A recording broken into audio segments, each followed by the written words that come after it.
আপনাদেরকে দেখতে বললো তো জয়া এই ছবিটা আপনারা আপনাদের পরিবারের সবাইকে নিয়ে মা বাবা ভাই বোন যার যা আছে স্ত্রী সন্তান সবাইকে এনে, কারণ আসলে আমাদের নির্মল বিনোদনের সুযোগগুলো কমে গেছে।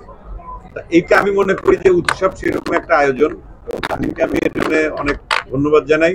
সেই সঙ্গে আমাদের এই ছবির সঙ্গে যারা সংযুক্ত ছিলেন, আমার আয়নাবাজি সিনেমার যিনি director of photography DOP Rashed Zaman, Rashed ভাই আছেন, ওনার সঙ্গে আমার এটা সেকেন্ড কাজ, সেকেন্ড ফিল্ম। রাশেদ ভাই অসাধারণ কাজ করেছেন, সেই সাথে অনিম সহ আরো যারা যারা মানে এই সিনেমার পেছনে কাজ করেছেন। প্রডিউসার হিসেবে ছোটন আছেন, আমাদের কৃষ্ণেন্দু বা ডোপের যারা যারা আছে সবাই, এরা আমাদেরকে যেভাবে নিয়ে কাজটা করেছেন। আমি এখন একটা কথা, তুমি কালকে আমি শোটা দেখেছি এবং মোটামুটি মানে হাউসফুল ছিল প্রথম থেকে শেষ পর্যন্ত। দর্শকরা যেভাবে ছবিটা দেখে এনজয় করেছেন, এটা আমার অনেক শান্তি লেগেছে। আমার মনে হয়েছে যে এই নির্মল বিনোদনটা আসলে আমরা খুব বেশি দিতে পারি না, তো সেই সুযোগটা যেহেতু এসেছে, আমি আপনাদেরকে রিকোয়েস্ট করবো আপনাদের পরিবারের সবাইকে এনে আপনার ছবিটা দেখবেন। এটা কিন্তু একটা নতুন ঘরানার ছবি, মানে এই ধরনের গল্প নিয়ে খুব বেশি ছবি হয়নি। তো সেই জায়গা থেকে আমি মনে করি বাংলাদেশে বিভিন্ন ধরনের গল্প নিয়ে বিভিন্ন ধরনের ছবি হবে, কারণ অনেক ধরনের দর্শক আমাদের আছে, তারা এক একজনের রুচি এক এক রকম, তারা দেখতে চায় এক এক ধরনের ছবি। তা আমি মনে করি সব ধরনের ছবিকেই আসলে পৃষ্ঠপোষকতা দেওয়া উচিত আপনাদের মাধ্যমে। আপনারা যদি এই কথাগুলো যদি সারা দেশের মানুষের কাছে ছড়িয়ে দেন, এবং সারা দেশে ছবিটি মুক্তি পেয়েছে, এরপরে দেশের বাইরে আমেরিকা, অস্ট্রেলিয়া, কানাডা, মানে পর্যায়ক্রমে সব জায়গায়, দেশের বাইরেও আমাদের যত বাঙালি ভাই বোন আছেন তারাও এই ছবিটি দেখতে পারবেন। এবং সবাই যদি তাদের পরিবার নিয়ে এসে এই ছবিটি দেখেন, তাহলে ভবিষ্যতে আমরা আরো ভালো ভালো ছবি করতে পারবো। এবং সবসময় আপনাদের প্রতি কৃতজ্ঞতা, আপনারা এই যে সারাদিন ধরে যে কষ্ট করে কাভার করছেন, মানে আমাদের সিনেমার জন্য আপনারা এসছেন, সেই জন্য আপনাদের প্রতি অনেক ভালোবাসা, অনেক কৃতজ্ঞতা। আপনারা আমাদের সিনেমার জন্য অনেক বড় সহায়ক শক্তি প্রচারের ক্ষেত্রে, সেই কাজটি আপনারা করবেন। ভালো সিনেমা বা দর্শকের কাছে পৌঁছে দেওয়ার জন্য আপনারা যে দায়িত্ব সবসময় পালন করেন, সেটা করবেন। আপনাদের অসংখ্য ধন্যবাদ। আর আমি টোটাল উৎসবের টোটাল টিমকে এবং সেই সঙ্গে যারা যারা দর্শক, আমি যতদূর জানি যে কয়দিনের টিকিট সোল্ড আউট।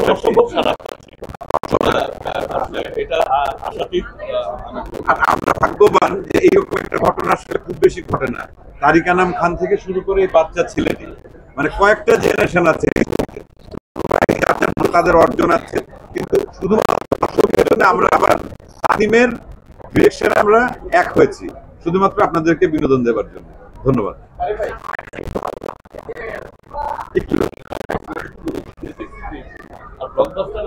আমি একটু বলতে পারবো না এখন, সেটাও শুনেছি ওরা গিয়েছে, যে খুব ভালো দর্শক ছিল সাদিয়া, ওরা ওই ব্লকবাস্টারে গিয়েছিল। যেটাতে আমি নিজে যেতে পারিনি ব্যক্তিগতভাবে, কেরানীগঞ্জে সিনেমা, কিন্তু আপনার সীমান্ত সম্ভার এটা এই আমাদের এই আজকে দুপুরের শোটা কিন্তু হাউসফুল গিয়েছে ৩৫ যে বছর যে শোটা, জি আমরা আমরা অনলাইনে দেখেছি, অনলাইনে দেখা যায় টিকিট বললো যে কত টিকিট পাচ্ছি না, বললো যে অনলাইনে কাটা যাচ্ছে। তো পরে আমি নিজে চেক করে দেখি, ও মা আসলে তো পাওয়া যাচ্ছে না। তো এটা আসলে খুবই ভালো লাগছে। আমি যেহেতু পরিবার নিয়ে আমরা একসাথে দেখবো। আচ্ছা, বলতে চাই আরেকটা কথা বলতে চাই, এই ঈদে যে কটি সিনেমা রিলিজ হয়েছে, তাণ্ডব থেকে শুরু করে তাণ্ডব বলি, ইনসাফ বলি, টমাটার বলি, আর কি কি নীলচক্র, টগর, এই সবগুলো সিনেমাই আমি চাই বাংলাদেশের যারা সিনেমার দর্শক আছেন সবাই এই সবগুলো সিনেমাই দেখুন। আসলে আমাদের সিনেমাকে যদি সামনের দিকে আমরা এগিয়ে নিতে চাই, একটি দুটি সিনেমা দিয়ে আসলে হবে না। প্রডিউসার ভালো মন্দ তো হবেই, আপনারা সবগুলো সিনেমাই দেখবেন। আপনাদের মাধ্যমে দর্শকদের বলতে চাই, প্রত্যেকটা সিনেমার জন্য আমাদের উৎসবের টিম থেকে আমাদের শুভকামনা জানানো থাকলো। বিশেষ করে তাণ্ডবের একজন অভিনেত্রী এখানে আছেন, সাকিব খানের জন্য অবশ্যই শুভকামনা, সেই সঙ্গে যারা যারা অন্য ছবিগুলো করেছেন সবার জন্য আমাদের শুভকামনা। এবং জয়ার দুটো ছবিতেই আছে, তাণ্ডবের আছে আর উৎসবের আছে।